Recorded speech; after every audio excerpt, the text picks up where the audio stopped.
Hi everyone, my name is Armine Bazikyan, and this month we are talking about 4 common estate planning myths that we see all the time, or people misconceptions that people describe to us. And so we wanted to tell you guys about them and then bust them, okay? So the number one myth, or the number one misconception that people have, is that they are too young and therefore don't need an estate plan. They don't need a trust. They don't need a will. So we see this between the ages of 25 and 40, where within that age group, or 45, within that age group, a lot of times individuals and couples will consider them to be too far away from anything crazy that can happen in life, like death or incapacity. So because they consider themselves to still be young and thriving and accumulating assets, they are under the assumption that they don't need an estate plan until they're sick or until something dramatic happens. I'm here to tell you that that's not the right way of thinking about it, because once something terrible happens, let's say you're diagnosed with an illness, it's going to be extremely difficult to start planning at that stage. So I don't want you to wait until something terrible happens, necessitating that estate plan. I want you to think of it as just a plan that you're putting in place to protect yourself and your family, and you're not considering it once I do the plan, something terrible is going to happen. So every responsible adult over the age of 20, actually 18, needs some plan in place. That could be a very simple plan. So for, let's say, an average 19-year-old, it could include a power of attorney for finance and a power of attorney for health, or it could be a little bit more complex as your age and as your assets accumulate. So if you have nothing else but a baby and a life insurance policy, you need a trust. If you have a home, you need a trust. So there's different asset types and different levels of wealth, but regardless of the level of accumulated assets, it doesn't matter if you are 18 or 70, you still need some plan in place. What does end up happening is the plan is going to look different depending on the type of age group. So the second myth is that, you're not, people will say, I'm not wealthy, I don't need an actual estate plan. That's only for rich people.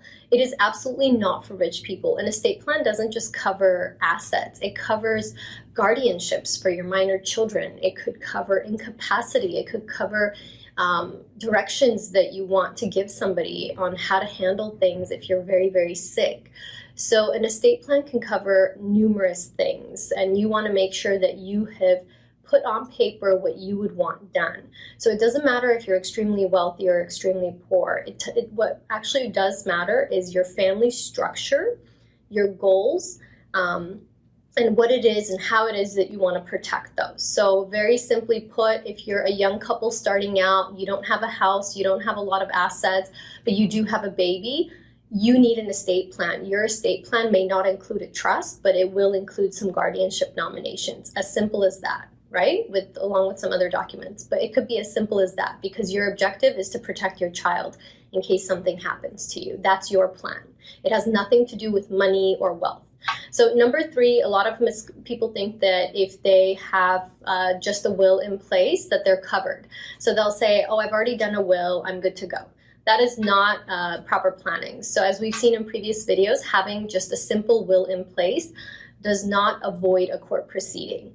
And in order to do the correct planning, you need to actually sit down with our office and allow us to plan correctly, not with a simple will in place. It could include a will, but not just the will. A will is a good starting point. And so that was the third misconception. The fourth misconception that I think I hear most often is that people will say, I'm going to do an estate plan, or I've done an estate plan, but I don't need to use an attorney. I'm going to go to LegalZoom, or I'm going to go to another company or document preparation service, because it's going to save me thousands of dollars and I'm going to get it done. I'm here to tell you that it is not going to get the job done. It never gets the job done. I earn more money fixing problems for people who did it through a document preparation service than I do creating a trust. So it's in my favor for people to go out and go to a document preparation service, right? Technically speaking, because they make an error, person dies, I end up going to court, I earn more money. I don't want that to be the case. I want you to do the correct planning from the get-go. So you're throwing money away if you're going to these document preparations services, because at the end of the day, estate planning is very complex. And there's a number of factors that those services and those fillable programs just do not cover. And those circumstances for you could be different from your neighbor. There's no one hole that everyone fits through, right? Every shape has its own plan. Every person, every couple has its own plan. So when we're doing estate planning, me as the attorney, I'm looking into a number of factors and a number of laws that I have in the back of my mind when I'm doing your planning. And I'm trying to make sure that when everything is said and done, not only your beneficiaries, but you yourself have taken advantage of all of the appropriate laws that are available. Property tax laws, capital gains tax laws, estate tax laws. So it's not just a matter of designating a beneficiary. Yes, that's a component to it. And it's the easy part of estate planning. But the really difficult part of estate planning is actually tax planning. And that's, I would say that that's more what I tend to do than anything else. So when we're planning your estate, I'm actually doing a lot of estate and tax planning in the background that you might not be aware of. And that's something that an attorney can do. That's something our office can help you with. That is not something that a document preparation service is going to do for you. Their job is to take your name and your last name, plug it into a form, fillable program, spit out documents, make you sign it, and move on to the next one.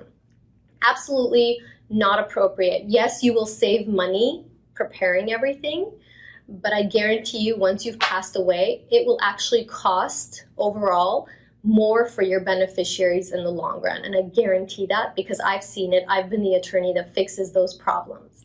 So be very, very cautious and careful. So those are the 4 common misconceptions that I see, that I get asked or I hear about, that I want to bust today for you guys. Feel free to contact our office. We provide free consultations. So I'd be happy to sit down with you and talk about your particular situation and give you some input. Contact our office and schedule a meeting. Thank you so much. Bye.